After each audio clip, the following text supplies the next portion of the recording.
కార్తీక మాస సందర్భంగా మీకు శివపురాణాన్ని అందించాలని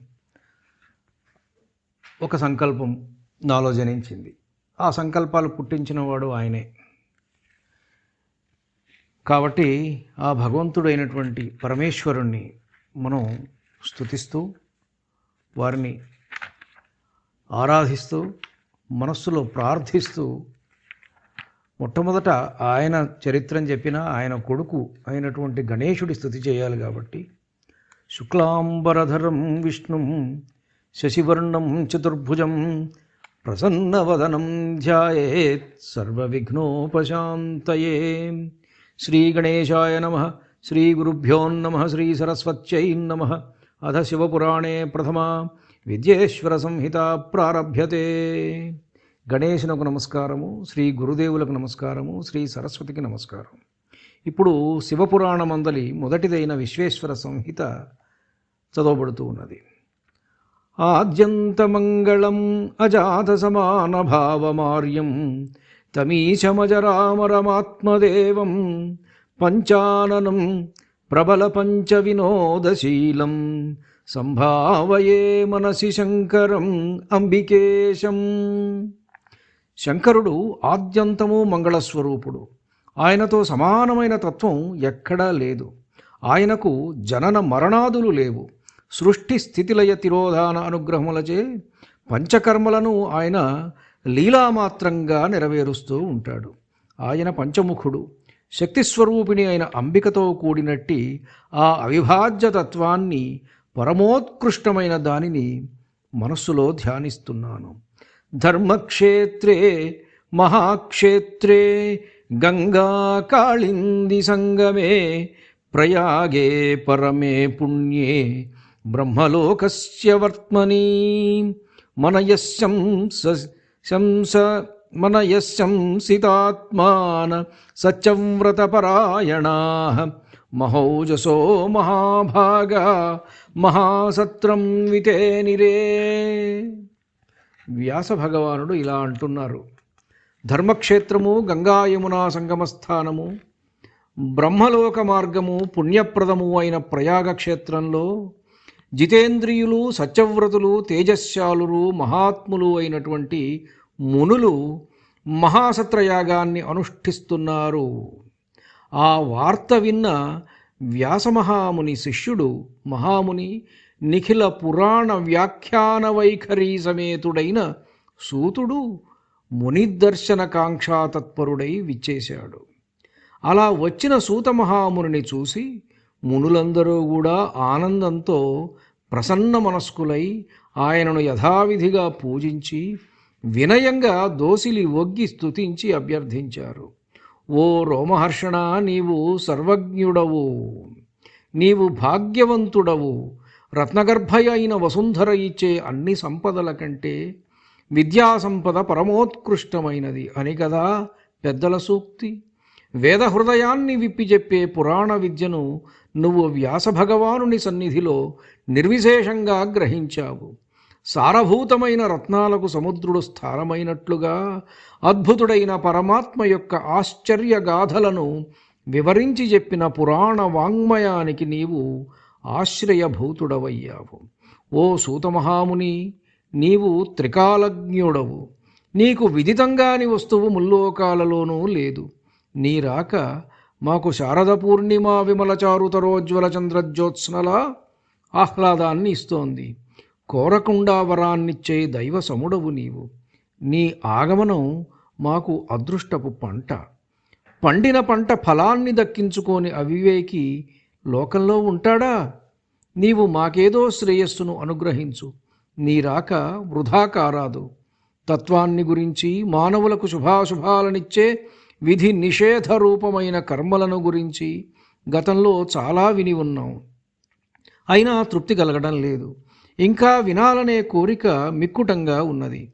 పరమేశ్వరుని యందు నిశ్చలమైన బుద్ధిగల ఓ సూతముని, నీ నుండి మేమొక విషయాన్ని తెలుసుకోవాలనే కుతూహలాన్ని కలిగి ఉన్నాం. అది రహస్యమే కావచ్చు. మా యందు అనుగ్రహంతో చెప్పు. అదేమిటంటే, రాబోయే కలియుగంలో మానవులందరూ దురాచార వర్తనులు, సత్యవాక్య పరాన్ముఖులు అవుతారని విన్నాం. అట్టి భయంకరము పాపభూయిష్టము అయిన కలిలో శీఘ్రంగా పాపాలను తొలగించుకునే తేలికైనటువంటి ఉపాయము ఏది? కలిలో మనుష్యుల ప్రవర్తన ఎలా ఉంటుంది? దానికి తగినట్లుగానే ప్రకృతి ఎలా ఉంటుంది? కేవలం భగవంతుడున్నాడు అనే ఆస్తిక్య బుద్ధి ఉంటే సరిపోదు కదా. పరమేశ్వరుని స్వరూప స్వభావాదులు ఎట్టివి? ఆయన తత్వం ఎటువంటిది? మోక్షం అంటే ఏమిటి? దానిని ఎలా పొందాలి? ఆయన సగుణుడా లేక నిర్గుణుడా? ఈ విధంగా ఎంతో జిజ్ఞాసతో ఆర్తితో ప్రశ్నించిన మునులను పరికించి పరమదయాళువైన సూతుడు ఇలా సమాధానం చెప్పసాగాడు. ఓ సత్యవ్రతులైన మునులారా, మీరడిగిన ప్రశ్నలు చాలా జటిలమైనవి. వాటికి సమాధానాలు చెప్పడం కూడా దుష్కరమే. అంతకంటే కూడా కష్టం అర్థం చేసుకునటం. ఇది గూఢం. భగవత్ సంబంధమైనది ఏది వార్తా విశేషం కాకూడదు. అయినా ఆంతర్యంలోని మీ తపనను గ్రహించి పరమకారుణ్యమూర్తి అయిన మా గురుదేవులు వ్యాసభగవానుని స్మరించి ఆయన అనుగ్రహలేశంతో నేను ఆర్జించిన జ్ఞాన భిక్షను మీకు అనుగ్రహిస్తున్నాను. శ్రద్ధాభక్తులతో శ్రవణపేయంగా వినండి. ఓ అహింసామూర్తులారా, మీరన్నట్లు కలియుగం చాలా ఘోరమైనది. కలిలో మానవుల ప్రవర్తన నమ్మశక్యంగా అన్నట్లుగా ఉంటుంది. పాపపుణ్య వివక్ష ఉండదు. అందరూ దురాచారులే. సత్యభాషణం అనేది అడుగంటిపోతుంది. ఆత్మస్థుతి పరనిందతో కాలక్షేపం చేస్తారు. అందరూ దోషైక దృక్కులే. పరస్త్రీ పరధనాలను పటికబెల్లపు అచ్చులా చప్పరించేస్తారు. ఎక్కడ చూసినా హింస. ఆత్మదృష్టి లేనివారై దేహ తాదాత్మ్య బుద్ధి కలిగి దాన్ని పెంచి పోషించుకొనడంలోనే ఎక్కువ కాలం వెళ్ళబుచ్చుతూ ఉంటారు. తల్లిదండ్రుల పట్ల, గురువుల విషయంలోనూ, జ్ఞానుల విషయంలోనూ గౌరవం లేనివారై ఉంటారు. స్త్రీలను భోగ సాధనంగా భావించి కామతంత్రపరాధీనులై ఉంటారు. స్నేహం విషయంలో కాపట్యాన్ని కలిగి ఉంటారు. విప్రులు వేదాన్ని విక్రయిస్తారు. వారు లోభగ్రస్తులు, ఆశాపాశబంధితులు అవుతారు. అకారణంగా బ్రహ్మానందాన్ని అనుభవించే బ్రాహ్మీభూత స్థితి నుండి చ్యుతులవుతారు. జాతి ధర్మాన్ని, కర్మలను విడిచి వర్ణసంకరం చేస్తారు.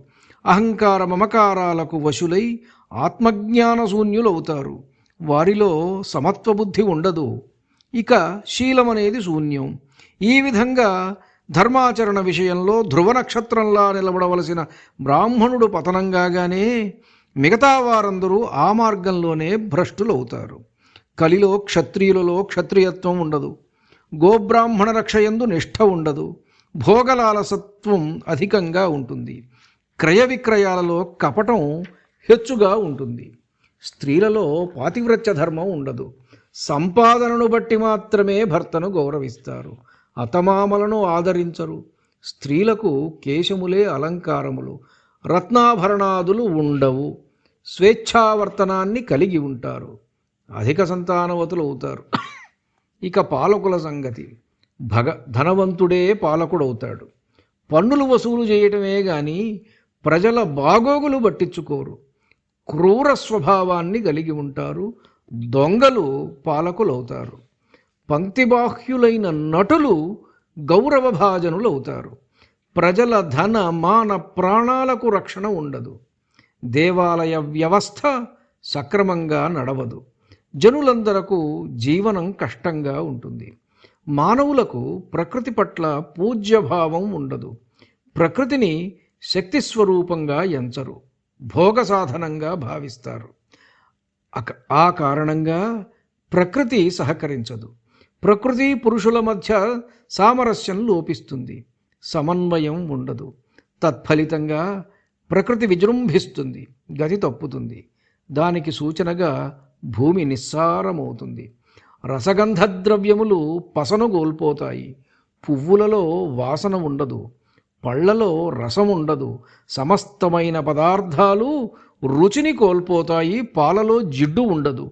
ఈ సూచనలు రాబోయే విపత్తుకు సంకేతాలనే విషయాన్ని గ్రహించి పాలకులు ప్రజలు ధర్మాచరణకు ఉపక్రమించకపోతే ప్రళయం తప్పదు. నరులలో ఇంత దుర్మార్గ ప్రవర్తన గల పాపపు కలియుగంలో సైతం సులువుగా తరించే ఉపాయం లేదా అంటే ఉన్నది. దానికి పెద్ద ప్రయత్నం అక్కరలేదు. ఎందుకంటే అది సిద్ధ వస్తువు గనుక. సాధ్య వస్తువుకు ప్రయత్నం కాని సిద్ధ వస్తువుకు ప్రయత్నం ఏముంటుంది?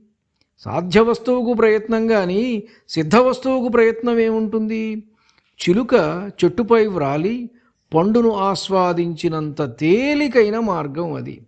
ఆ ఉపాయాన్ని ఉపదేశిస్తున్నాను, పవిత్రమైన అంతఃకరణంతో వినండి అని ఈ విధంగా సూత మహర్షి చెప్పి శంకర భగవానుని స్మరించి మునులతో ఇలా అన్నారు.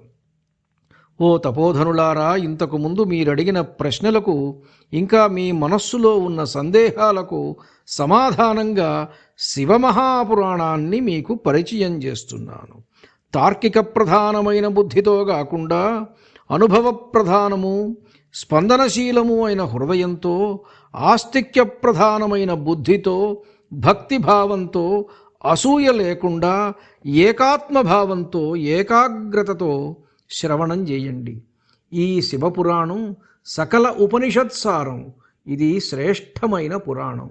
సర్వమానవులను ఇహంలో పాపాల నుండి ఉద్ధరించి పరంలో పరమార్థాన్ని చేరుస్తుంది. ఇది కలికల్మషనాశకం, చతుర్విధ పురుషార్థ సాధకం. ఇందులో మహాదేవుని కీర్తి స్వచ్ఛమైన శరత్కాల కౌముదిలా విస్తరించి ఉంటుంది. ఈ పురాణాన్ని అధ్యయనం చేసిన మాత్రాన సర్వులు సద్గతిని పొందుతారు. ధన్యుడిని. నమస్కారం. మీకు శివపురాణాన్ని కార్తీక మాస సందర్భంగా అందిస్తున్నవారు ఊటుకూరు జానకి రామారావు.